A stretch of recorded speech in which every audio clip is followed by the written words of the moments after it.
Well, Augusta is in the red, and you, the taxpayer, might be on the hook for it. We've known about Augusta's deficit problem for a little over a week now. $21 million that leaders are now trying to work around. They're trying to set Augusta's 2026 budget by mid-November, but have a lot of hurdles before they get there. The impacts of this deficit will be felt, whether it's through raising property taxes or cutting budgets for city services you rely on. Your Cityhood is live in studio in Sydney. What are some of the key objectives commissioners are discussing to tackle this deficit? Well, the biggest proposed solution and perhaps the most impactful to homeowners is a property tax increase. And to put that into perspective for you, the administrator says for a $100,000 home, that'll be an extra $70 a year. For a $200,000 home, she says that's an extra $150 a year. Altogether, if commissioners go that route, the administrator says they'll bring in roughly $16 million. Now, city leaders admit they did not get here overnight, and this will not be an overnight fix for them. Even if we're talking about doing a tax hike, we just increased all the services, the trash and all of that. So, plus you want to tax them.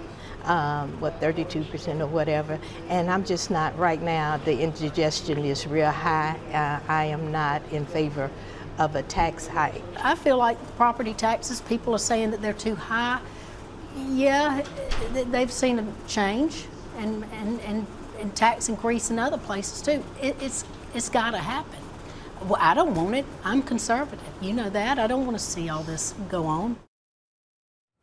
And Sydney, that's not the only proposal from the administrator that we're seeing here. Not at all, Will. Across the board, cuts to nearly all city departments and also to nonprofits are also on the table. Another proposal includes reductions to public transit. So how did the city get into the position that we are now? Well, the sheriff's office hired 125 new deputies, and the sheriff's office, they've been understaffed for several years. So whenever they hired these new deputies, the budget was already approved for that year. So that's why this year's budget is taking a hit with that. Another reason is employee health care costs. In the last 8 years, the administrator says the city's health care costs have skyrocketed 41% without the city raising employee costs. And then beyond that, other reasons include there will be no American Rescue Plan funds this year, and years of rolling back the millage rate are among other reasons for this gap. So where do things stand right now? Well, we didn't discuss any solutions today. It was mainly revisiting these problems, addressing them, and trying to figure out a possible path forward. Now, at their next workshop, commissioners are expected to discuss a new ground maintenance program and water rates, which could mean further adjustments for taxpayers. Something that we're certainly going to keep an eye on. Again, $21 million deficit commissioners are trying to tackle right now.